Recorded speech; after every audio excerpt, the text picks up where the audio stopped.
On va finir la journée en douceur, en faisant un peu un tour de la planète, tous ensemble, hein, avec un sujet léger, facile à traiter en une demi-heure. Hein.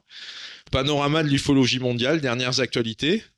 Donc le mot important sera peut-être dernière, hein, parce que comme ça on va pouvoir être dans les temps. Merci beaucoup de votre invitation. Je suis vraiment ravi de pouvoir être présent, d'être ici, d'être avec vous. Et puis bon, on se retrouvera demain. C'est un peu, j'ai l'impression, la norme des présentations ici, donc c'est rigolo. On savait pas trop quel sujet choisir, donc on est parti là-dessus. Et puis donc on va passer un petit moment ensemble avec un temps de conférence qui va rester relativement serré, de façon à ce qu'on ait du temps pour échanger ensemble et d'être tranquille pour finir vraiment la journée à la cool, si je puis dire. Donc, qui parmi vous a déjà vu ce document, a déjà vu cette image, ce panorama des tendances? Alors, ok, c'est un peu flou, c'est un peu loin, mais je vais vous donner des informations dessus. Qui l'a déjà vu? Vous êtes 2-3 à l'avoir vu. Ok, pas plus. Donc, mine de rien, ce document est un document important. C'est un de ceux qui a été les plus visionnés depuis 2 ans à peu près. C'est une infographie un peu de synthèse qu'a fait l'AARO. Qui parmi vous connaît l'AARO, le bureau des ovnis américains? Donc, la moitié d'entre vous. Donc, en gros, il y a le GEPAN en France.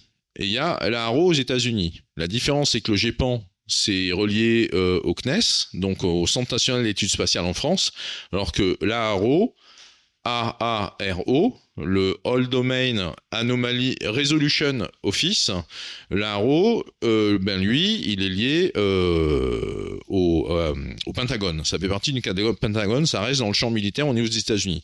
Donc il y a plusieurs informations qui sont partagées. C'est un peu une synthèse qui font des notifications, des relevés qu'ils ont pu obtenir, qu'on leur a transmis. Ça couvre la période, ça couvre 25 ans à peu près, 27 ans, de 1996 à 2023. Donc il y a au centre, ça donne des éléments de description. En général, en moyenne, ça fait entre 1 et 4 mètres. En général, en moyenne, la couleur, c'est plutôt blanc, argenté ou translucide. L'altitude, ça se passe toujours plutôt entre 10 ou 30 000 pieds. La vitesse du stationnaire jusqu'au Mach 2. En général, pas de traces thermiques détectées. On peut y avoir des informations dans certaines bandes radar, 8-12 GHz, mais aussi radio, 1-3 GHz, 8-12, et puis aussi, on peut avoir pareil des signatures infrarouges intermittentes qui peuvent arriver. Et la forme, c'est toujours plutôt en général rond. Et donc, on le voit avec le camembert sur le côté, la partie la plus importante, sombre, c'est donc en général c'est toujours une sphère ou c'est toujours un truc rond, et donc 47% des observations sont de cet ordre-là.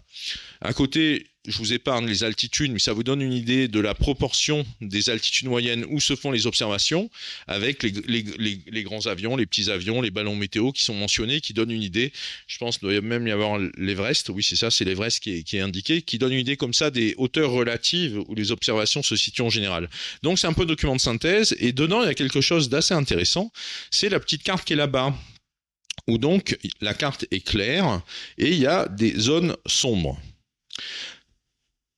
Je vous demande juste de repérer à peu près, vous voyez où sont les zones sombres. Et en fait, ce qui est très intéressant, donc les zones sombres, ça correspond à ce qu'ils vont appeler des hotspots, des points chauds d'observation UFO au niveau de leur relevé. Et donc, il y a côte ouest des États-Unis, côté Californie, côte est des États-Unis, côté New York, Washington, et puis on a 2 autres zones, voire 3, mais en tout cas 2 zones principales qui ne sont pas aux États-Unis, qui se situent du côté de l'Iran, du Moyen-Orient, là-bas, là, au nord de l'Irak, tout ça, et puis aussi du côté de la mer du Japon, entre Japon, Chine, Corée du Nord, Corée du Sud. Ok, c'est la petite zone là-bas que vous voyez sur l'extrémité droite de la carte. Donc ça, c'est important, ça s'est passé en 2023, le rapport a été produit en 2023, en octobre 2023, avec cette infographie, et en fait, ça a déclenché un truc au Japon, c'est que donc, il y a eu en fait plusieurs choses. La première, c'est qu'il y a un groupe de travail, en tout cas il y a des députés qui ont vu des ovnis ou qui sont concernés par le sujet, qui se sont impliqués, qui ont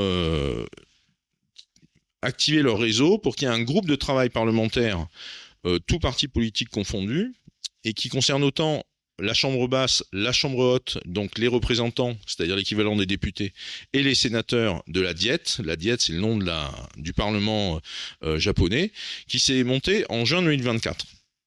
Aujourd'hui, donc il y avait 80 élus au début. Aujourd'hui, ils sont à plus d'une centaine. Alors, ils sont pas tous extrêmement impliqués ou extrêmement actifs, mais en tout cas, c'est un réseau qui est là. Et ce qui est plus intéressant, et ça, je l'ai découvert lorsque je suis allé au Japon et que j'ai pu rencontrer le coordinateur de ce groupe en juin dernier. On a publié au sein de Nexus l'article et l'interview sur Revenez Japon dans le daté septembre de Nexus de mémoire. C'est qu'en fait, c'est des dirigeants de partis politiques. Comme au Japon, ça fonctionne un petit peu... je ne vais pas dire que c'est des coalitions, mais en tout cas, ça fonctionne un peu en dynastie. Et donc, en fait, on va avoir des premiers ministres qui deviennent députés, puis après qu'on retrouve comme ministre de la Défense, et puis en fait des ministres de la Défense qui redeviennent députés, mais à la coalition d'après, ils redeviennent ministres de la Défense. Donc ça fait des va-et-vient comme ça au niveau de leur poste, et on va aussi avoir les enfants, les héritiers, donc des dirigeants politiques qui vont avoir une trentaine ou une quarantaine d'années, qui suivent les pas de leurs pères en général, qui sont la génération d'avant. Et donc on a beaucoup on a quasiment tous les anciens ministres de la Défense depuis 2015 qui font partie de ce groupe de travail. Donc ça veut dire des anciens ministres de la Défense, mais ça veut dire aussi des futurs ministres de la Défense. Hein, d'accord. Donc ça veut dire que quand ils passent ministre de la Défense, ils connaissent déjà les copains qui sont dans le groupe. C'est ce qui se passe, donc c'est ce qui se passait auparavant, c'est ce qui se passe maintenant. Et pareil avec donc un ou deux anciens premiers ministres. Voilà. Autre chose qui s'est déroulée, donc je passe sur une des lignes qui s'appelle crise des ballons en 2023, qui se souvient qu'on a eu une crise des ballons météo en 2023, en février 2023. Parmi vous, allez-y, franchement, bon, pour l'instant, c'est la question qui fait le plus mouche, hein, on a le plus de gens parmi vous qui êtes au courant. Donc pour ceux qui l'ignorent, on a eu en février 2023 un psychodrame assez intéressant à observer avec donc des ballons météo, des ballons sondes qui ont survolé les États-Unis, qui ont été l'un d'entre eux en tout cas a été reconnu comme étant, enfin assumé par la Chine comme étant des ballons chinois, ce qu'on appelait aussi la crise des ballons chinois, et ça s'est mal fini, c'est-à-dire que tous les ballons ont été abattus, mais ils ont été abattus donc puisqu'ils venaient de Chine. Ils ont traversé le Pacifique, ils sont arrivés au-dessus des États-Unis, il y en a un ou deux qui étaient au-dessus du Canada. Comme en termes de défense aérienne, le Canada et les États-Unis font cause commune, ça a circulé un peu au-dessus, et puis assez rapidement, bim, bim, bim. Le premier, il est passé au-dessus des États-Unis, et il a été abattu côté New York, et les trois autres, dans les jours qu'on suivi, lorsqu'on a vu qu'ils étaient là, ils ont été tous abattus sans aller plus loin au-dessus des États-Unis. Il y a eu des conférences de presse, où certains de ces objets ont été reconnus comme étant des UAP par les représentants du Pentagone, hein, c'est-à-dire quand on leur a dit qu'est-ce que c'est, ils ont dit c'est un objet inconnu, non identifié, on ne sait pas ce que c'est, donc ça a lancé un peu la machine, là, comme ça, c'était bien. Et puis surtout, cette histoire, ça a fait que du côté du Japon, comme ça a traversé le Pacifique, c'était aussi passé au-dessus du Japon. Et là, ils ont commencé à regarder les anciennes observations qu'ils avaient, et ils ont vu que donc entre 2019 et 2021, des objets non identifiés qu'ils avaient observés, qui étaient passés au-dessus de leur ciel, c'est les autorités japonaises qui l'ont déclaré en 2023, c'est que donc entre 2019 et 2021, il y avait au moins 3 ballons qui étaient originaires de la Chine, qui étaient passés au-dessus d'eux. Donc là, on commence à être dans une zone un peu grise. Est-ce que c'est de l'OVNI au sens habituel ? Ou est-ce qu'on est dans des trucs militaires, de renseignement, donc c'est du drone, c'est du ballon, c'est de l'OVNI, c'est du ballon, enfin voilà. En 2020, il y a eu aussi au sein des forces d'autodéfense japonaises, c'est ça que ça veut dire, l'abréviation JAF, les Japanese Autodéfense Force. Donc en 2020, ça y est, il y a eu des directives qui ont été données pour que... en gros, c'est une armée comme une autre, sauf qu'ils n'ont pas le droit d'attaquer, ils ont le droit que de se défendre. Donc c'est pour ça que ça s'appelle autodéfense, hein, c'est lié aux suites de la Seconde Guerre mondiale. Et donc, mais pour autant, quand on regarde les chiffres, eux aussi sont dans une logique depuis plusieurs années de monter en puissance, d'acheter du matériel, de s'équiper, d'acheter des avions de chasse, etc., etc. Donc, en tout cas, en 2020, les autorités militaires ont fait passer des directives à leurs pilotes, à leurs forces aériennes, pour leur dire ben voilà comment vous allez faire pour notifier des trucs, pour observer des choses, pour rendre compte si vous voyez des choses qui s'apparentent à un ovni dans le ciel japonais. Ok ? Donc du côté du Japon, ça commence à se mettre en marche parce que on a ce rapport de la Haro c'est que donc, ça c'est via Franck Morin qui me fait passer l'information, quand il a su que je commençais à travailler dans cette direction-là, c'est qu'en fait, le fameux rapport Blue Book, bon alors maintenant, qui sait parmi vous quel est le rapport Blue Book, qui en a déjà entendu parler? C'est bien. Le nombre de mains augmente à chaque question. C'est une très bonne nouvelle. La journée n'a pas été vaine. Et donc, alors ça a l'air mine de rien, parce que c'est pas très très élevé en termes de nombre d'observations, mais en gros, comme le rapport Blue Book, ça contenait des observations qui remontaient de l'armée américaine, et donc de l'armée de l'air. Et bien en fait, comme il y a eu une occupation américaine du Japon, sur la période 45-55, grosso modo, et bien en fait, on a des observations d'OVNI faites par l'armée américaine qui étaient en station au Japon. Et donc, on trouve dans le rapport Blue Book. Voilà, et on a donc des observations qui sont dans le rapport Blue Book, qui sont assez intéressantes, qui sont assez standards, mais qui concernent spécifiquement le Japon, quand même ça a été fait par des soldats américains. Ça fait partie des petites choses, des petites bonnes surprises qu'on peut avoir pour avoir un peu de recul.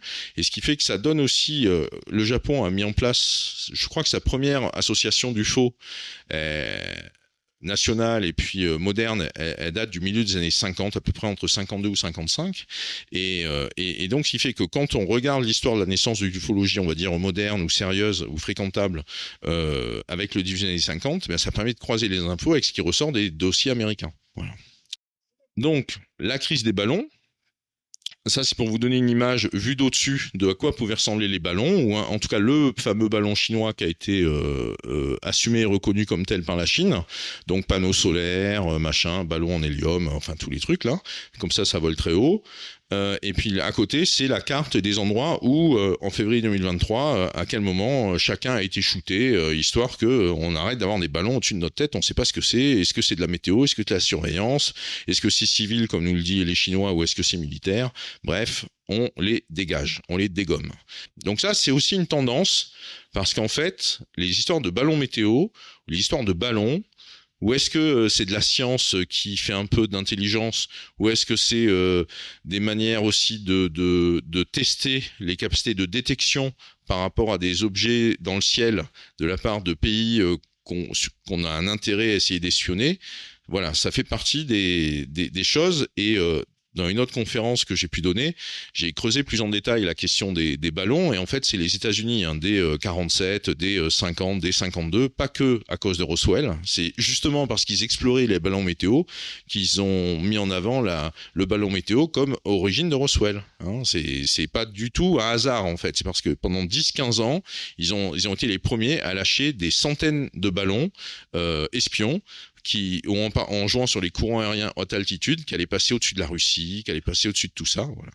Donc, on comprend mieux pourquoi les États-Unis, culturellement, vont être plus... Voilà, comme ils l'ont déjà fait, ils savent ce que ça peut être, et donc, faut pas... Donc, en tout cas, là, c'est pas comme avec l'histoire des drones, on va y revenir après, puisque c'est une autre très très grosse tendance, c'est la tendance clé de l'année 2025 à ce jour, là, c'est l'histoire de l'invasion des drones. Des drones en tout cas. Là, on n'est pas en train de laisser le drone repartir, on l'a pas identifié, on l'a pas traqué, on l'a pas dégommé, mais par contre là les ballons on les dégomme.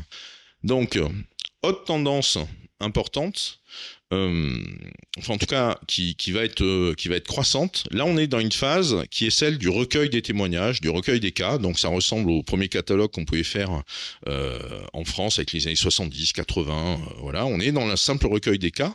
Ça concerne l'Afrique, et donc avec les deux bouquins, Les OVNI en Afrique et OVNI en Afrique, c'est assez intéressant, c'est qu'en fait ces deux livres sont sortis en 2024, les deux. Donc l'année 2024, c'était vraiment le fait que les questions de rassembler, de collecter, de rassembler, de commencer à faire de la base de données sur ce qui concerne l'Afrique, sur ce qui peut avoir été observé en Afrique. Non seulement on a de la donnée qui existe, on a de la donnée qu'on rassemble, mais on a des livres qui commencent à sortir et qui proposent des catalogues de ces cas-là. Bon, celui qui est bleu avant le premier de Yann Alexander, lui date de la fin 2023, mais OVNI en Afrique c'était février 2024, et OVNI en Afrique de Jean-François Bob Sommer, l'ancien directeur du MUFON France, il date de mémoire, c'était septembre ou octobre 2024. Donc voilà, donc haute tendance qui est là, qui se profile. L'Afrique commence à devenir visible aussi sur le champ de l'ufologie, mais on est dans une phase d'émergence encore, mais c'est quand même super. Donc, de 16 décembre 2017, vous vous souvenez, on a les articles du New York Times, du Washington Post, de Politico, 3 articles qui paraissent le même jour et qui donc sont en une de cette presse qui est la presse de référence politique. Je ne vais pas dire qu'elle est mainstream, mais qu'elle est fréquentable, officielle, enfin en tout cas considérée comme les voies les plus sérieuses et les plus crédibles aux États-Unis. Pour le New York Times, on a donc Leslie Kean, la journaliste qui connaît assez bien l'ufologie, qui le co-signe, avec Ralph Lilienthal, qui lui est plus une légende du journalisme américain, mais qui a aussi un intérêt sur le sujet, enfin en tout cas qui s'intéresse aussi sincèrement sur le sujet, parce qu'il a signé notamment une biographie de John Mack, le psy qui s'occupait des personnes qui ont été enlevées et qui a été donc une autorité au niveau de la psychiatrie dans le fait de taper du poing sur la table en disant que ces gens étaient sains d'esprit au niveau des personnes qui étaient, on ne sait pas si c'est vrai, mais ce qu'on peut dire, c'est qu'elles sont sincères et qu'elles ne mentent pas au niveau de ce qu'elles racontent. On a d'autres personnalités derrière qui sont d'autres noms importants avec Elizondo, Harry Reid, le député, le représentant sénateur démocrate qui est parti, et Bigelow. Ce qui se passe, que donc Bigelow et Reid étaient très amis, ils avaient même des affaires immobilières en commun. Et là, on a donc 2 autres mots-clés qui arrivent, c'est ATIP et OSAP. Alors, ATIP, qui parmi vous a déjà vu passer cette abréviation ? Bon, là, ok, un peu moins que tout à l'heure, mais voilà. Donc, c'était le programme que Luis Elizondo dirigeait. Bon, en tout cas, c'est ce que Elizondo racontait en 2017 quand il prend la parole. Et OSAP, qui en a entendu parler ? Un petit peu moins, donc d'accord. Donc, en fait, ce qu'il faut comprendre, c'est que OSAP, c'est comme un métaprogramme. C'est-à-dire que c'était un programme complet avec différents projets à l'intérieur qui tous avaient des noms. Et il y avait un projet base de données, il y avait un projet paranormal, il y avait un projet on va enquêter on va remonter les informations qui viennent des archives qui concernent le Brésil. Il y avait un projet qui était un partenariat qu'ils font avec le MUFON aux États-Unis, ce qui fait qu'il y avait ce qui est intéressant sur OSAP, parce que c'est OSAP le nom officiel du programme qui a été le programme secret du Pentagone. C'est pas du tout ATIP, c'est OSAP. Ça a duré de 2007 à 2012. Précisément, ça a duré de 2009 à 2012, mais en tout cas, c'est en 2007 que c'est décidé, c'est en 2008 que ça se met en place, que les gens sont recrutés, patati patata. Petit programme, 22 millions de dollars, 50 personnes, mine de rien, qui ont été recrutées, qui ont travaillé à plein temps c'est pas de l'équivalent emploi, c'est vraiment 50 personnes qui ont été recrutées et qui ont donc été impliquées dans les différents projets.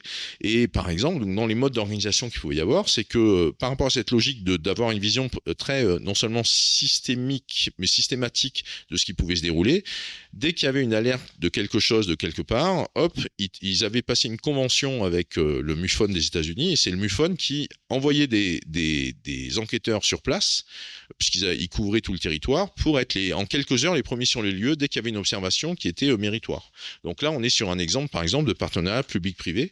Le OSAP, c'est de l'argent public via une enveloppe discrétionnaire de 3 sénateurs qui ont donc validé le fait de mettre de l'argent là-dedans.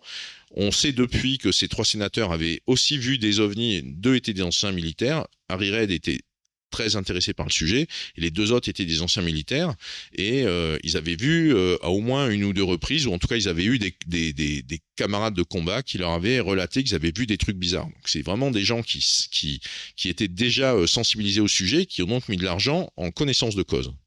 On a les témoignages, les vidéos de la Navy. Donc ce qui est révélé à partir de 2017, ce sont des vidéos qui datent de 2004, de 2014, de 2015. Donc on est sur la vraie fausse nouveauté. On est sur des choses qui concernent des cas anciens ou des cas qui peuvent avoir lieu 10 ans plus tôt, dont les vidéos qui ont fait du buzz en 2017 sont simplement des vidéos déclassifiées qui datent de cette époque-là. Faut aussi l'avoir en tête. Bon, après on a l'histoire de To the Stars, qui est une espèce de start-up qui voulait combiner création de contenu de fiction. Le modèle de To the Stars, qui est un modèle intéressant, c'était de faire du divertissement pour lever des fonds, pour financer de la recherche plus sérieuse. Exactement. Donc c'était To the Star Academy, d'où le A à un moment donné. Tout ça déclenche une cascade médiatique de la presse en 2018, qui viennent donc percoler ou répercuter les informations. On est sur une logique de pyramide, qui viennent répercuter les informations qui viennent des médias dominants, des médias du dessus, des médias irréprochables, et puis ça se décline. tant en allant vers des médias sociétés qu'en allant vers des médias politiques, qu'en allant vers des médias sciences, qu'en allant vers des etc. Ça touche aussi donc plusieurs domaines. On a la machine Hollywood et télévisuels télé qui se mettent en place, et derrière on a les premiers livres qui paraissent en 2021. Et après, ça nourrit un cercle vertueux qui va faire que ça va relancer la machine pour faire une nouvelle. J'ai pas mis le slide ici, mais vous le retrouvez dans une autre conférence que j'ai pu donner et qu'on a mis en ligne. Je crois que c'était avec toi, hein, Patrice, qu'on avait fait ça pour la divulgation, quand on avait fait la conférence ensemble sur les mécanismes de divulgation. Donc on a une seconde génération de documentaires. C'est les mêmes chaînes, c'est National Geographic, c'est History Channel, c'est tout ça. On a comme ça des saisons 2 qui, depuis 2 ans, ont déboulé suite au succès d'audience des saisons 1. Plus intéressant par rapport à ce qui nous concerne ici en termes de tendance, c'est la bataille du Congrès. Donc j'ai remis les quelques dates de la première audition, de la deuxième audition, de la troisième audition, de la quatrième audition, de la cinquième audition. Il y en a depuis 2022, là il y en a plusieurs. Et puis mine de rien, on en a encore eu une sixième là tout récemment, en septembre 2025. Donc ça veut dire que ça continue. Donc ça veut dire qu'il y en aura d'autres. Alors on a le droit de rester sur sa faim et d'être un peu déçu par rapport aux intervenants qui étaient présents à l'audition du 9 septembre 2025. On est sur une audition qui est portée par la Task Force de déclassification des secrets fédéraux. La fameuse Task Force de mémoire, c'est par Paulina Luna qu'elle est présidée. Mais ce qui est intéressant dans cette Task Force, c'est qu'elle est rattachée. C'est un sous-groupe en quelque sorte d'une commission qui est une commission qui s'occupe de tout ce qui est, on va dire, audit gouvernemental. En anglais, c'est oversight. Et donc, elle supervise. C'est comme si elle faisait du contrôle budgétaire ou des choses comme ça. Donc, elle n'est pas officielle. C'est une commission qui est rattachée à la task force, le groupe de travail sur la déclassification, qui donc est un machin dans son intitulé qui est un peu créé de toutes pièces, que c'est pas prévu au niveau de l'institution. Et toutefois, rattaché sous la supervision d'une vraie commission et d'une commission puissante qui est celle en gros du contrôle budgétaire au niveau des activités. Donc on est quand même dans un cadre qui est très institutionnel, qui est vraiment celui du Congrès avec les auditions, on est sous serment, etc., etc. Alors ça je vous les ai mis parce que pour moi, 1, c'est important, et 2, c'est très important, la Fondation Sol. Donc, la Fondation Sol, elle est créée par les anciens qui étaient à la manœuvre dans le fait de divulguer l'information en 2017. C'est-à-dire qu'on retrouve Elizondo, on retrouve Christopher Mellon, on retrouve ces gens-là. Donc, un lobby UFO qui n'est pas du côté des politiques, mais du côté des divulgateurs, de ceux qui sont au courant ou jouent la carte du lanceur d'alerte, etc., etc. On a donc un think tank qui s'est monté en 2023, qui s'appelle la Fondation Sol, et qui fait plusieurs choses. En même temps, ici, le temps où nous parlons ensemble, a lieu le congrès annuel de la Fondation Sol, qui cette année se déroule en Europe. Et ça a lieu en Italie. Tout le gratin européen se trouve là-bas, au-delà des têtes de gondole américaines. Ok. Ça a lieu ce week-end, là maintenant, pendant qu'on est ici. On a de la chance d'être ici. Donc non, là sinon, en blaguant un peu moins, ce qui est intéressant, donc en fait, ils produisent des livres blancs. Et donc ils font des notes, des synthèses, ça peut faire 30 pages, ça peut faire 60 pages. Ils produisent des livres blancs, très propres, très bien faits, très bien fichus, qui servent à quoi? Ça sert à faire de l'influence. Okay, ça sert à la fois à pousser des idées, mais à ce que ces idées contaminent d'autres personnes et que donc ça fasse chambre d'écho, que des personnes s'en emparent et que ça soit relayé et que comme ça, une idée qui n'est connue, qui n'est portée que par quelques-uns, devient un peu plus évidente pour un peu plus de monde et ça chemine un peu comme ça. Et donc là, je vous ai mis en gros le premier et quasi, c'est pas exactement le dernier, mais c'est presque le dernier. Le premier rapport qui a été produit par la Fondation Sol en mars 2024, qui a été signé donc par l'amiral Gallaudet, un ancien de la Navy américaine, qui nous parle des ovnis sous-marins. Donc ça, c'est grosse tendance. Attention, ça va être très tendance, très tendance, les ovnis sous-marins. Donc en fait, nous en France, encore une fois, on est en l'avant-garde par rapport à ça, parce qu'on a Sylvain Matisse qui a fait un super boulot avec ses 2 tomes sur les OSNI et les objets sous-marins non identifiés, machin, tout ça. Donc, mais que ça soit Sylvain qui ait produit ces bouquins il y a quelques années, qui rassemble les cas, que ça soit Gallaudet qui nous fait un document d'influence qui synthétise le dossier pour montrer que il y a quelque chose qui existe, qui mérite d'être pris en compte et qui est important et que c'est solide les données dont on dispose, c'est parce qu'en fait, ce qu'on avait dans nos archives jusqu'à présent comme étant des cas d'ovnis qui rentraient dans l'eau, qui sortaient de l'eau, ou qui étaient vus près des côtes et machin et tout ça, ça commence à être revisité comme une catégorie à part entière, qui est donc la catégorie des ovnis sous-marins. Et donc, ce qui fait que ça, c'est grosse tendance. Très grosse tendance. Ça, à mon sens, ça fait vraiment partie des nouvelles dimensions de l'ufologie de maintenant jusqu'aux années 2035, 40, je sais pas quand, mais en tout cas, c'est pas anecdotique du tout. On est en train de découvrir qu'il y a en fait une nouvelle catégorie d'ovnis qui existait, c'est que ceux qui sont sous l'eau. Donc, s'il y en a sous l'eau, ça veut dire qu'il y a peut-être des bases sous l'eau. Donc après tout le truc qu'il y a lié aux ovnis, les bases, les machins, et donc il y a des cités sous-marines, et donc, ah tiens, le film d'Abyss de James Cameron, etc., etc., ok, c'est toute cette machine-là qui se relance. C'est pas anodin. Deuxième truc, ça c'est l'avant-dernier rapport qui est donc sorti en mars 2025. C'est donc un livre blanc sur pourquoi c'est pertinent d'investir dans les technologies UAP et dans le capital risque. Donc là, on revient aux fondamentaux, hein. Il faut lever des sous, on fait des startups, on lève des fonds et on finance de la recherche, de l'innovation, des prototypes. Qu'on ait du rétro-engineering ou pas, hein. On y va, on a suffisamment d'observables pour voir qu'il y a des trucs qui existent, qui se passent, et donc à minima, développons des technologies qui nous permettent de mieux identifier, de mieux traquer, de mieux suivre. Tiens, c'est aussi la ligne que suit Avilob de son côté depuis 3 ans. À mes yeux, Avilob est vraiment, il fait un travail, il provoque le système académique.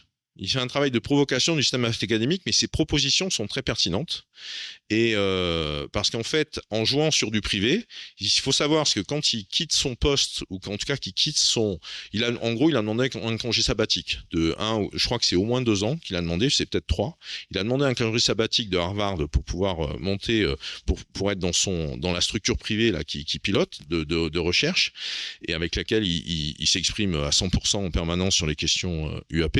On peut voir quand il donne des vidéos ou des interviews qu'il est quand même sans doute encore dans ses bureaux à la fac, hein, probablement. Mais donc il a demandé un congé, il a trouvé je crois qu'il a mis moins d'une semaine pour trouver les millions de dollars qui correspondent à l'organisation qu'il pilote. Parce qu'il y a des millionnaires aux États-Unis, ils ont la culture du philanthropisme, et donc, bah oui, on peut facilement trouver de l'argent pour faire tourner une structure pendant 1 ou 2 ans à moindre coût. Ce qui est important, c'est que lui, avec Avilob, c'est l'innovation informatique, et donc, ce qu'il faut comprendre dans ces logiques d'innovation, et c'est la moitié du contenu de ce rapport, enfin de ce livre blanc, c'est que le fait de mettre de l'argent pour améliorer les technologies ou en trouver des nouvelles, de toute façon, ça va servir à quelque chose. De toute façon, ça va être utile. Ça n'est pas de l'argent perdu. Et donc, et c'est là où on commence à arriver aussi sur les questions de drones actuels. Donc en fait, là, je vous ai juste fait un petit récap. J'ai eu la chance de pouvoir aussi pour Nexus l'an dernier faire une mini-enquête sur une synthèse sur tout ce qui concerne les drones du New Jersey. Qui a entendu parler des drones du New Jersey, enfin des apparitions au-dessus du New Jersey, voilà. Donc en fait, ce qui est très intéressant dans ce qui se passe, je vous le dis juste si vous n'avez pas percuté, c'est que c'est similaire à 75%. En gros. C'est-à-dire qu'on a les drones du New Jersey, bon, je vais les appeler les drones, hein, on peut même les appeler les drovnis, puisqu'un drone non identifié, c'est un drovni, hein, on le sait grâce à Stéphane qui nous l'a rappelé tout à l'heure brillamment. Donc en fait, New Jersey, grosso modo, novembre-décembre, mi-novembre, mi-décembre, panique à bord, des milliers de personnes voient des trucs dans le ciel, des objets qui se déplacent lentement, qui ont une certaine taille, et en plus, ces objets, ils veulent être vus, ils mettent des lumières. Ça survole des sites militaires, ça survole des sites industriels, et on a donc mi-décembre, il y a 5000 observations qui remontent auprès de la sécurité civile, enfin des policiers, de tous les systèmes d'alerte qu'il y a sur place, et aussi des élus locaux. Il y a eu jusqu'à 180 observations par nuit. Il y a eu aussi des survols de sites en Europe pendant cette phase des drones du New Jersey. On a eu donc 3 bases en Grande-Bretagne qui ont été survolées. Bien sûr, elles sont liées à l'OTAN. Début décembre, on a eu aussi une base en Allemagne, de fait liée à l'OTAN. Et puis là, donc, les élus commençant à taper de plus en plus du poing sur la table, parce que ça, je vous en dispense, mais en fait, de mi-novembre à début décembre et de début décembre à mi-décembre, ça se propage sur des États mitoyens du New Jersey. C'est-à-dire qu'on commence à avoir des observations sur les États alentours. Il y a 6 ou 7 États américains autour du New Jersey, New York, Virginie, tout ça, qui aussi commencent à avoir des trucs au-dessus d'eux, quoi. Donc on a une première conférence de presse donnée par un représentant du Pentagone qui est très très mal à l'aise de toute sa vidéo et qui précise bien, qui dit officiellement que c'est ni américain ni étranger, c'est-à-dire ni russe ni chinois, hein. C'est ça qui est derrière cette phrase-là. Donc c'est dit comme ça le 11 décembre. Et surtout, rappelons-le, aucun Drovny n'a été abattu. Donc est-ce que c'est parce qu'on veut pas les abattre, ou est-ce que c'est parce qu'on peut pas les abattre, ou c'est parce qu'on n'a pas réussi à les abattre? Ok, donc en tout cas, aucun n'a été abattu. On a une initiative qui date de mémoire de mi-décembre, qui est donc une interdiction de vol des drones civils. Et puis donc on a aussi cette date du 11 décembre, un communiqué de presse commun du Homeland Security, du FBI, de l'autorité de l'aviation civile, la FAA, et du Pentagone, qui glisse opportunément dans un des 4 paragraphes du communiqué de presse, dans les dernières lignes, il glisse opportunément qu'ils soutiennent un des projets de loi qui est en cours de discussion depuis plusieurs mois au sein du Congrès, qui est donc un plan de lutte contre les drones. Hein, ils soutiennent le fait que cette loi soit adoptée par les élus et qu'elle dispose des financements nécessaires pour se concrétiser. Hein, c'est glissé dans le cadre du communiqué de presse. Europe du Nord, 2025. Alors, est-ce qu'on appelait ça la vague de la Baltique? L'histoire nous le dira, on saura. Donc, ça commence le 22 septembre 2025 avec des aéroports, aéroports d'Oslo et de Copenhague, donc Danemark et Norvège, qui sont survolés par des trucs. En fait, ce qu'on a su plus tard, l'armée française l'a confirmé le 25 septembre, c'est qu'on a eu une base militaire française qui a été survolée dans la nuit du 21 au 22 septembre. On a aussi, 2-3 jours plus tard, le 24-25 septembre, 4 aéroports au Danemark, dont un militaire. Mais un, en tout cas, pendant quelques heures, il a fermé, il a rerouté ses vols, il y a une quinzaine de vols qui ont été concernés. Le 28 septembre, le Danemark interdit les vols de drones civils. Et puis il y a une base militaire belge aussi qui commence à avoir des trucs dans la nuit du 1er au 2 octobre. Et puis dans la nuit du 4 au 5, c'est du côté de Munich, donc en Allemagne, qu'on a une fermeture temporaire pendant plusieurs heures de l'aéroport du fait de la présence de drones non identifiés. Drovny, quoi. Qu'est-ce qu'on voit ? On a donc là aussi, enfin en tout cas, ce qui est propre à l'Europe, c'est qu'on a un survol d'aéroports civils. On n'a pas eu ça, ou à peine, aux États-Unis. En revanche, on a aussi un survol de bases militaires, là c'est similaire. Un petit chiffre que j'ai vu passer en passant dans les différents articles de presse qui m'ont servi à récapituler tout ça. En Allemagne, depuis juin 2025, on a eu 536 Drovny qui ont été observés. Après, ils n'ont pas dit les lieux, les quoi. Hein. C'est les autorités policières qui ont confirmé auprès de journalistes qu'il y a eu 536 observations de drones non identifiés en Allemagne dans les 3 mois qui ont précédé ces événements, notamment ceux de Munich. Et si on prend un peu plus de recul, on prend un peu plus le large. En fait, il y avait un sommet. Il se trouve que il se déroulait un sommet européen le 1er et le 2 octobre. À Copenhague, au Danemark, donc une semaine avant, hein, grosso modo.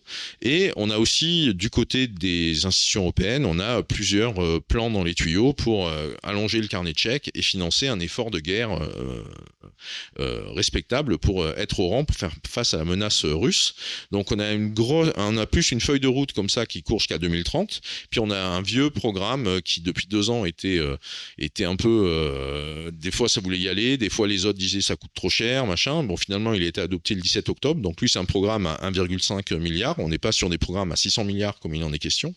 Il est aussi question, directement suite à ces alertes aux drones en Europe, de murs anti-drones. Donc, on voit que ces histoires d'intrusion et de lumière, qui manifestement font tout ce qu'il faut pour être vus, hein, parce qu'ils mettent les lumières, hein, ça clignote, hein. Dans les 2 cas, ça tombe bien, on a quand même des discussions sur des textes qui concernent le fait de financer ou pas du réarmement militaire. Hein, donc on peut, alors évidemment, donc là effectivement le Danemark, ça a été le Danemark le plus explicite dans sa façon d'exprimer ses soupçons. On dit qu'à leurs yeux c'est la Russie qui est derrière ça. il faut savoir qu'à ce jour, on n'est que sur des soupçons. Il n'y a aucun élément. La Russie, évidemment, dément. Bon, ça, c'est important, c'est pas important. En tout cas, officiellement, elle dément. Ce qu'elle n'a pas fait par rapport à une incursion qui s'est déroulée une semaine plus tôt, le 15 septembre, quand il y a des drones qui ont été abattus au-dessus de la Pologne, où la Russie a su, bah oui, effectivement, c'est à moi, et la Pologne a réussi à les abattre. Donc, on est sur un truc. Il se passe quelque chose qui met la défense européenne sur les dents. Et puis une semaine plus tard, on a eu des trucs, on sait pas qui, on sait pas quoi, on peut les détruire, pas les détruire, parce qu'aucun n'a été abattu là aussi, c'est pareil. Donc, et donc ça veut dire que si on commence à penser à attentat sous faux drapeau, on peut se dire aussi à qui profite ce type d'événement, puisqu'on a opportunément des projets de financement militaire qui sont dans les tuyaux quand même, et qui sont pas négligeables, puisque ça traîne depuis un petit moment. Voilà, donc voilà, vous voyez, sur l'invasion des Drovny, ça c'est les Drovny, pour moi, c'est la tendance de l'année. Donc on va décerner là la médaille, c'est le dernier slide un petit peu, c'est la tendance de l'année. C'est vraiment, puisqu'en fait là, l'alerte qu'on a eue chez nous en Europe, déjà elle est extrêmement similaire à celle qui s'est passée il y a un an grosso modo aux États-Unis, et y compris avec un contexte politique où il y a des textes législatifs qui sont jamais très très loin en termes de calendrier par rapport à l'alerte sur les drones. Donc voilà. Qui ne dit drone consent, on ne sait pas. Ça, c'est juste pour vous partager ça. C'est aussi une des tendances de l'année, ou en tout cas, c'est une tendance qui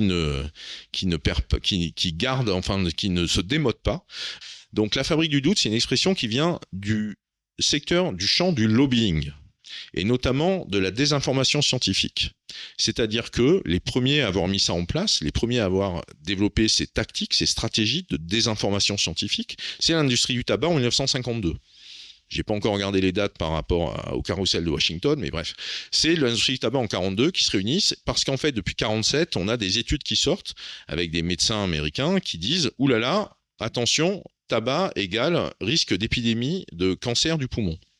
Et donc l'industrie du tabac est un peu embêtée, et donc ils disent comment on peut faire pour contrer la mauvaise réputation que nous fait ce fichu médecin qui sort ses études. Et donc ils se disent, on va sortir des études scientifiques qui vont permettre de montrer que c'est pas le tabac qui cause du cancer. Et c'est là où ça devient futé d'un point de vue de la stratégie, c'est que, donc tout d'abord c'est ça qu'on va appeler la fabrique du doute, au sens où on va avoir des études qui disent c'est à cause du tabac qu'il y a du cancer, et des études qui vont dire c'est pas à cause du tabac qu'il y a du cancer. Donc fabrique du doute. Donc conclusion, il faut plus d'études. Mais comme ça on remet rien en cause. Ça commence à vous rappeler des choses, d'accord ? Donc ça c'est la fabrique du doute, c'est l'histoire officielle en termes de lobbying, et notamment donc de lobbying scientifique. Donc Monsanto fait la même chose par rapport aux pesticides, les opérateurs télécoms font la même chose par rapport au rayonnement électromagnétique et à la façon dont ça perturbe la santé, etc., etc. C'est un truc qui est très très très connu de la part des ONG, des assos, qui militent pour donner l'alerte. Les fameux lanceurs d'alerte, ça existe dans le secteur de la santé, de l'environnement, pas que dans le secteur des UAP. C'est plutôt le secteur des UAP qui cherche à bénéficier de ce cadre qui a été mis en place auparavant, que ce soit pour des lanceurs d'alerte dans le secteur du nucléaire, des lanceurs d'alerte dans le secteur du pétrole ou de la chimie, les secteurs des perturbateurs endocriniens, etc., etc.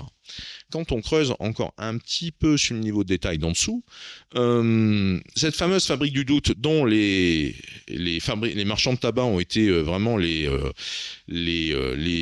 inventeurs extrêmement dégourdis, en fait, c'est pas simplement qu'on va faire des études bidonnées avec des résultats bidonnés, histoire d'avoir une étude, même si elle est bidonnée, qui va dire que ça, c'est pas le tabac. Ça a marché pour l'hydroxychloroquine, quand ça a été publié, et que 3 jours plus tard, ça a été débunké, mais que les décisions d'exclure ce type de médicament qui n'était pas un vaccin par rapport au Covid, on n'est pas revenu en arrière. L'étude a été retirée parce qu'elle a été assumée comme étant bidonnée et impubliable, mais les décisions politiques qui ont été prises grâce à cette étude n'ont pas été annulées. Okay. Donc là, pour le tabac, en restant sur le tabac, je ne vais pas aller sur les pesticides, je ne vais pas aller sur d'autres sujets comme ça, c'est pas simplement, il y en a quelques-unes, c'est pas simplement faire des études qui vont avoir des chiffres bidonnés. Non, c'est des vraies études qui vont être utiles parce qu'elles vont montrer que peut y avoir d'autres facteurs de risque que le tabac qui vont être source de cancer. On est avec des vraies études, des études qui sont fiables. C'est simplement qu'elles sont conçues de manière à regarder ailleurs. Et là, bingo, on trouve des trucs. Donc, on est sur une fabrique du doute qui est sur 2 niveaux. Une fabrique du doute au sens où on va mentir effrontément. Et une fabrique du doute au sens où on va polluer le dossier. Hein, la fameuse histoire de polluer le dossier. Donc là, voilà. Donc ça, cette fabrique du doute, ben, c'est ce qui se passe sur la question UFO depuis toujours, mais surtout depuis maintenant.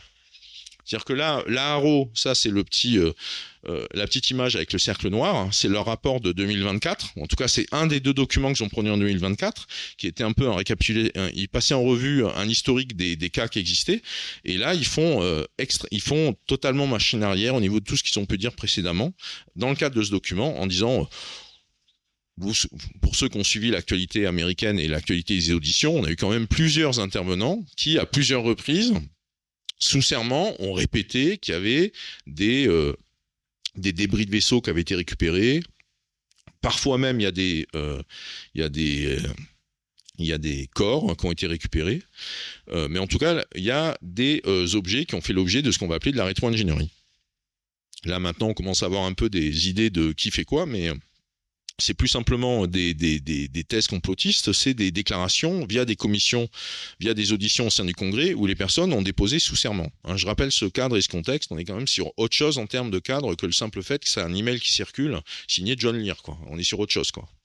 Donc, on a ce document qui produit, qui vient incarner la manière dont l'ARO, en tant qu'agence dédiée à la collecte des cas UFO et qui cherche à les élucider, c'est-à-dire qui s'inscrit dans cette continuité de Blue Book ou dans la continuité du GEPAN, qui est d'expliquer que le cas n'est pas un cas d'OVNI au sens hypothèse extraterrestre.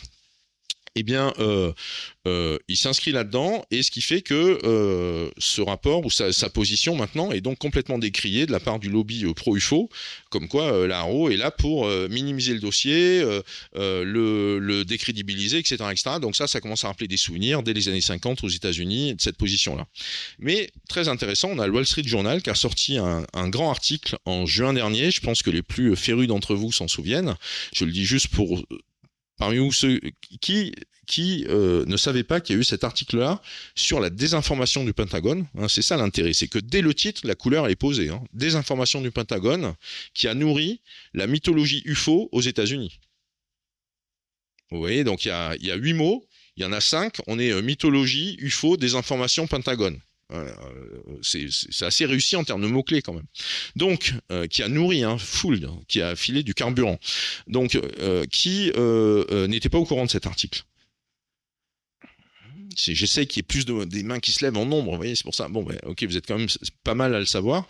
Donc, ce qui est intéressant, c'est que cet article-là s'inscrit dans une logique de fabrique du doute dans sa structure. Parce qu'en fait, il y a 3 exemples qui sont cités, qui sont des vrais exemples.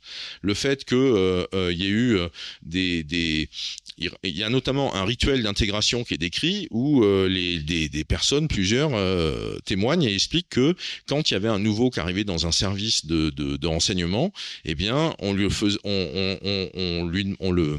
demandait de venir dans une chambre isolé, à part, où il y avait que lui, une table, une enveloppe, quelqu'un en face, on lui donnait l'enveloppe, pas de commentaire, il ouvrait l'enveloppe, dedans il y avait des photos où il y avait des débris d'OVNI, d'un crash et des choses qu'on pouvait voir et qui s'étaient passées, pas de commentaire, on remettait les photos dans l'enveloppe et on repartait avec l'enveloppe. C'était le rituel d'intégration. Et donc ça s'est renouvelé pendant plus d'une quinzaine d'années, une vingtaine d'années, je crois, de mémoire. On est quasiment sur 2-3 générations de personnes où le truc s'est déroulé. Et donc, voilà, ça c'est raconté dans le cadre de cet article.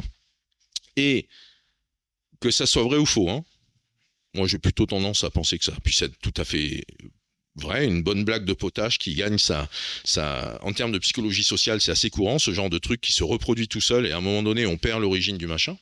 Mais ce qui est très intéressant, c'est que via l'article, ça permet de laisser entendre que tout le dossier UFO est de cet ordre-là. C'est-à-dire qu'on prend un cas, ou en tout cas une anecdote qui est probablement réelle, mais ça permet de polluer tout le dossier. Okay. Le papier est conçu comme ça. Voilà. Au-delà du fait que c'est le Wall Street Journal, donc plutôt lié au milieu économique. Alors, voilà. Okay. Donc il y a différentes choses de cet ordre-là dans la manière dont qui dit quoi, comment, à quel moment, etc., etc. Je suis à votre disposition pour vos questions sur les tendances de l'ufologie mondiale.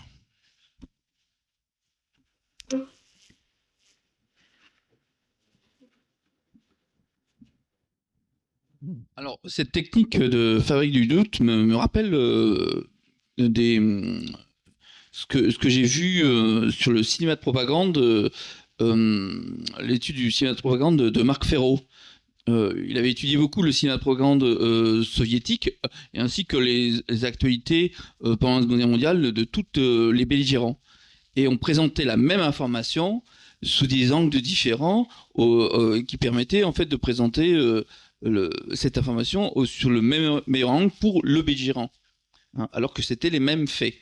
Il y a et là ça permettait de forcément de servir l'intérêt du belligérant en question. Oui, qu'on appelle ça arranger la réalité ou qu'on appelle ça Oui. de la propagande. En tout cas, ce qu'il faut garder en tête sur les histoires de propagande, contrairement à ce que vous pouvez croire ou imaginer, puisque moi-même c'est ce que je pouvais croire spontanément, parce que c'est ce qu'on a pu entendre à plusieurs reprises. En fait, ce que nous apprend l'histoire et ce que nous apprennent les recherches en histoire sur tout ce qui est propagande, c'est que la propagande est une invention américaine, c'est une invention anglo-saxonne et c'est absolument pas une invention nazie. Les nazis ont repris des méthodes que les Américains ont créées entre les années 1915 et 1925. Notamment, un des deux cas qui est souvent mis en avant, c'est ça concerne le tabac. C'est-à-dire que donc le fameux Édouard Bernays, c'est un des deux maîtres à penser de la naissance de la propagande aux États-Unis. Enfin, ils sont 3 ou 4, mais en tout cas, il fait partie. Il a notamment écrit un livre qui s'appelle Propaganda, où il assume l'expression de gouvernement invisible qui oriente le consentement des peuples. Hein. Il est dit, c'est marqué noir sur blanc. Au nom, c'est cette idée, hein, bien sûr, d'une élite éclairée qui sait plus que les autres ce qu'il en est pour de l'intérêt général. Donc après, ce qu'il en est de la vérité de l'intérêt général par rapport à l'intérêt particulier, c'est une autre question. Mais et donc de mémoire, c'est en 2020, c'était en 1920 ou 21 dans ces eaux-là. On a donc aux États-Unis les femmes qui manifestent pour avoir le droit de vote, pour les suffragettes, etc., etc. Et en fait, on a les industries du tabac qui se disent comment faire pour développer nos ventes de tabac, il faut qu'on ait des nouveaux fumeurs. Comme on est déjà à bloc sur les mecs, en fait, peut-être que les nouveaux fumeurs, ça doit être des nouvelles fumeuses. Et donc, il y a ce coup de génie en termes de pub, hein, c'est que donc Bernays met en place des nanas au premier rang des manifs, et à la fin de la manif, elles dégainent un briquet, elles allument leur clope. Donc, ce qui fait que la clope devient le symbole de l'émancipation féminine. Puisque évidemment, il y avait les journalistes, enfin des photographes qui étaient là, en place, qui étaient prêts à saisir la photo. Ok. Donc ça, c'est un exemple. Mais l'exemple le plus, qui est vraiment considéré comme le point de départ historique, c'est comment les autorités américaines, grâce à une stratégie de com audacieuse et bien huilée, ont complètement inversé l'opinion publique américaine qui était hostile à l'entrée en guerre à la Première Guerre mondiale, et en 9 mois ils ont réussi à rendre la population américaine désireuse d'entrer en guerre pour venir sauver la liberté. Et ça s'est passé notamment, je vous l'explique puisque c'est quand même intéressant à savoir, en termes d'histoire, hein, de la propagande et d'influence des consciences des masses, c'est que donc à l'époque le média dominant c'était pas la radio, c'était le cinéma, et donc on allait dans le cinéma pour suivre les actualités. Et comme vous êtes là, sauf que le site de projection, c'était aussi le projectionniste dans ce sens-là. Salut le projectionniste. Et donc, avant que le film commence, il y avait quelqu'un dans la salle qui se levait et qui partait dans un discours patriotique qui durait 2-3 minutes et où vraiment il s'enflammait par rapport à la manière dont l'Amérique, peuple libre, ne peut pas laisser les choses ainsi, c'est de son devoir d'y aller, etc., etc. Le discours était le même pour toutes les personnes qui prenaient la parole dans les cinémas. Tout avait été ficelé à l'avance, c'était des comédiens qui étaient en place et qui jouaient ce discours, et ce qui fait qu'à force qu'on le répète, ça a pris. Et il y avait évidemment plein de personnes dans plein de cinémas. Et donc, ça a fait cet effet qu'en 9 mois, l'opinion publique américaine est devenue favorable à l'entrée en guerre pour la Première Guerre mondiale. Okay, je ne prends pas de jugement de valeur au sens c'est bien, c'est mal. Je vous explique juste comment on fait passer des pilules grâce à la répétition et en jouant sur qui parle et dans quelles circonstances. Okay, en fonction donc de est-ce que la personne est une figure d'autorité, même si vous êtes en hostilité par rapport à celle-ci, si elle incarne la figure d'autorité, ça a une influence sur vous. C'est le même principe que l'effet placebo, quand il y a quelqu'un en blouse blanche qui vous dit « prends cette pilule, ça te fera du bien ». C'est pareil, c'est les mêmes logiques d'influence au niveau du fonctionnement du cerveau. Voilà. Autre question? Il y a juste une dernière remarque. Quand on a la fabrique du doute, on peut aussi se demander si c'est pas aussi un filet de sécurité pour les autorités. On apporte une information qui pourrait avoir des implications sur la population importante, et derrière on instille tout de suite un antidote pour si la population réagit mal, on instille ce doute pour, au contraire, justement, éviter des débordements. Je vais te répondre rapidement, Philippe, là-dessus. C'est très mignon ce que tu racontes, mais effectivement, tu te fais l'avocat du diable de ce qu'on va appeler par ailleurs des opérations psychologiques. D'accord? Donc, tu peux envisager de le voir comme étant un filet de sécurité. Moi, en tout cas, j'ai utilisé cette expression pour vous faire prendre conscience que les techniques, les mécanismes de désinformation et d'influence qui sont utilisés dans le secteur des ovnis sont des mécanismes et des techniques qui ont été largement rodés et éprouvés depuis des décennies dans d'autres domaines, et c'est ce qu'on appelle la fabrique du doute par ailleurs. Voilà. Déjà, c'est prendre conscience de cela. Et comme ça, on est peut-être un peu moins manipulable. Peut-être qu'on est un peu moins manipulable. Moi, personnellement, j'estime que, en tout cas, mes valeurs sont plutôt celles d'une information qui permet aux personnes de prendre leurs décisions en conscience, plutôt qu'on soit dans des situations entre guillemets infantilisées, où d'autres estiment qu'ils sont mieux placés que nous pour savoir à notre place.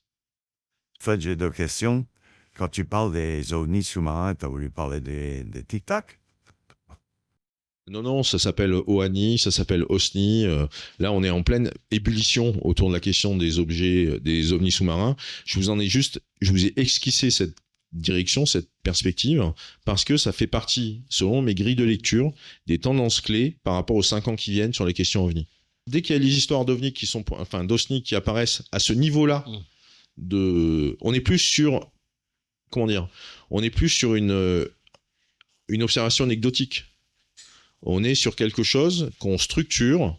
Parce que en plus, le rapport est super intéressant. Il relate des échos sonars, des trucs, des machins qu'ils ont détectés, qui sont très solides, et patati et patata. Et il y a quantité d'informations que vous n'avez pas. On est simplement au-delà dans la manière dont l'information est présentée. On est au-delà de la simple compilation de cas. Sinon, le document ne ferait pas 27 pages. On est presque dans des préconisations clés en main. Politique, qui est le livre blanc explique, vient décrire avec une mise en forme particulière en quoi le sujet mérite d'être pris en compte, et donc s'il était pris en compte, voici ce qu'on pourrait faire. Ok, c'est à peu près ça toujours les structures de ces types de documents. Et donc certes, on est dans un contexte américain, donc d'empire, et d'un empire qui s'appuie bien sûr sur les technologies militaires. Aujourd'hui, maintenant, on est en train de parler de la guerre sans fin par rapport à des techniques d'influence et de politique internationale que Trump incarnerait par rapport au Venezuela ou par rapport à des États de cet ordre-là dans ce qui se passe actuellement à travers le monde. La maîtrise des théâtres d'opérations militaires ont assuré la puissance et l'influence des États-Unis sur l'ensemble du XXe siècle.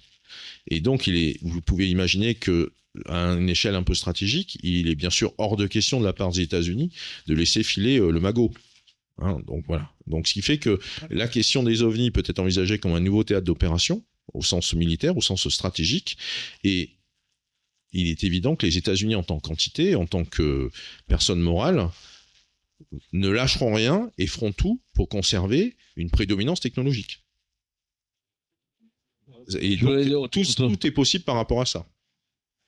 Que ça soit de la désinformation, que ça soit de la diversion, c'est-à-dire que du coup, ce qu'on va donner, c'est justement des choses qui deviennent secondaires et qui deviennent mineures par rapport à ce qui pourrait être donné. Mais l'important, c'est qu'on gagne encore 5 ans, on gagne encore 10 ans, on gagne encore 12 ans. Et au milieu de ça, évidemment, il y a des fadas, il y a des ufologues qui, eux, passent leur temps à venir taper à la porte ou appuyer sur la sonnette en disant « libérez les documents, libérez les rapports, c'est scandaleux et machin ». Et toi, tu bosses dans un service qui est celui de l'armée, de l'intelligence et du renseignement. Et comment tu réussis à gérer ce risque-là en ayant l'air de rien, en restant sympa, en filant pas une balle dans la tête à tout le monde, quoi. Voilà. Alors, je vais autre chose. En ce qui concerne le projet Blue Book, est-ce que Majestic 12 a vraiment existé? Moi, je pense que non. D'autres pensent que oui. Il paraît même qu'il y a eu des vrais faux documents Blue Book et puis des faux vrais Majestic, et des faux vrais documents Majestic. Donc ça, en tout cas à titre personnel, parce que ça m'intéresse, je vais aller vérifier ça un peu plus dans le détail. Mais on est en train de rentrer dans une époque qui va être très très très compliquée dans le rapport à la vérité. Hein. C'est plus simplement Trump et la post-vérité, c'est plus simplement les vérités alternatives. C'est que vous pouvez recevoir un coup de fil de quelqu'un qui vous appelle, c'est la voix de votre enfant, c'est la voix de votre meilleur ami, mais en fait c'est de l'IA. Ok ? Et vous n'êtes pas, à part partir du principe que tout ce qui se passe, que vous n'avez pas de visu devant vous, est une reconstruction numérique et digitale, hormis d'avoir cette clé de sécurité en vous, en termes de prudence, de bonne aloi par rapport à une puissance informatique qui est celle du chiffre ou qui est celle de la machine, eh bien, on va tous se faire avoir à un moment ou à un autre. C'est plus simplement le SMS frauduleux qu'on reçoit, c'est vraiment des informations, des leurres informationnelles qui vont venir à nous et que d'autres vont envoyer pour leur intérêt à eux et qui font que si on n'est pas triplement prudent, on tombe dans le panneau.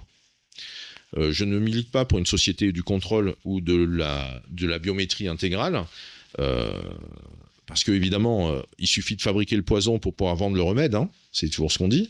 Donc, mais en revanche,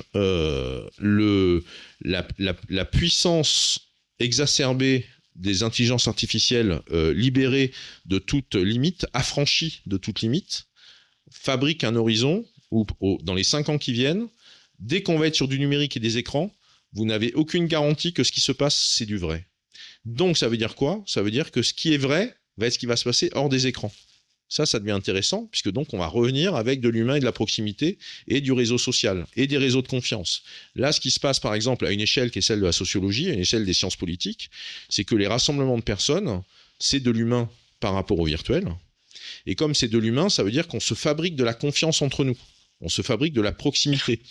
Ça ne veut pas dire que la confiance est garantie. Ça veut dire que ça augmente la probabilité de la confiance. Et donc, plus tu es dans une société de la confiance, moins tu es dans une société de la barbarie. Les enjeux sont de cet ordre-là au niveau de ce qui nous concerne tous aujourd'hui.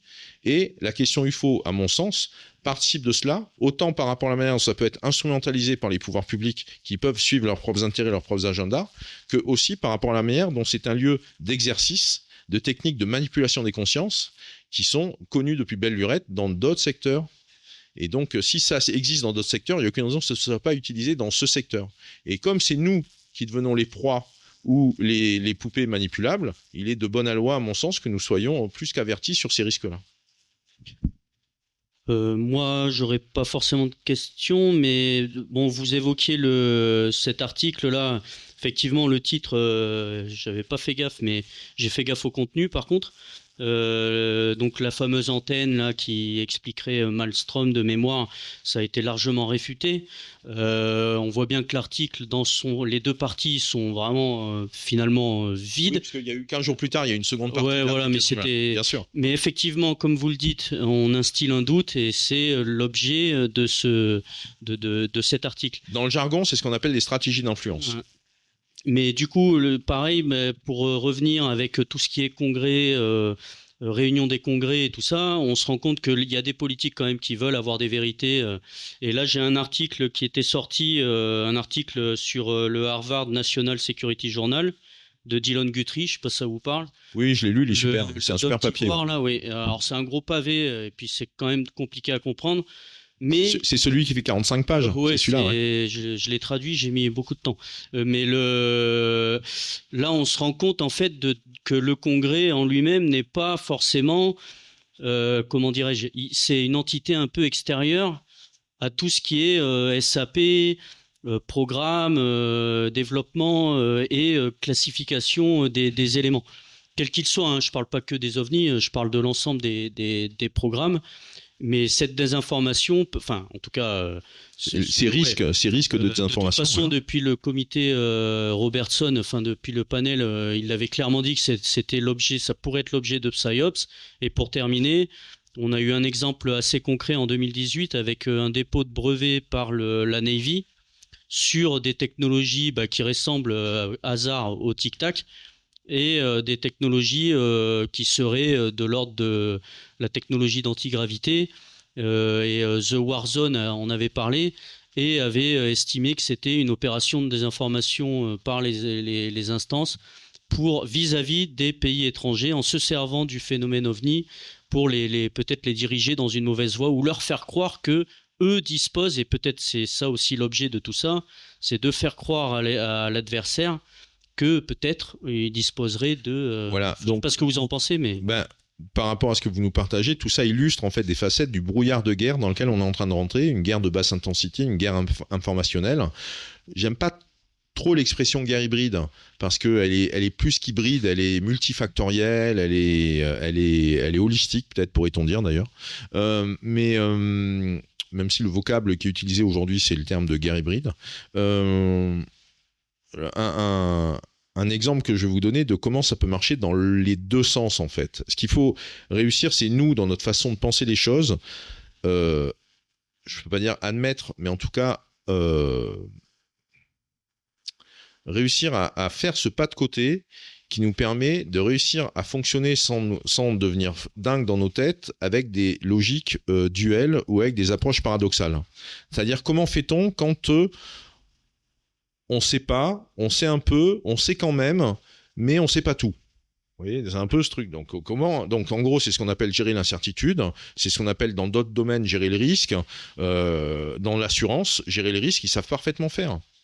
Y compris les risques qui sont incalculables ou qui sont pas pris en compte. C'est simplement une culture, une façon de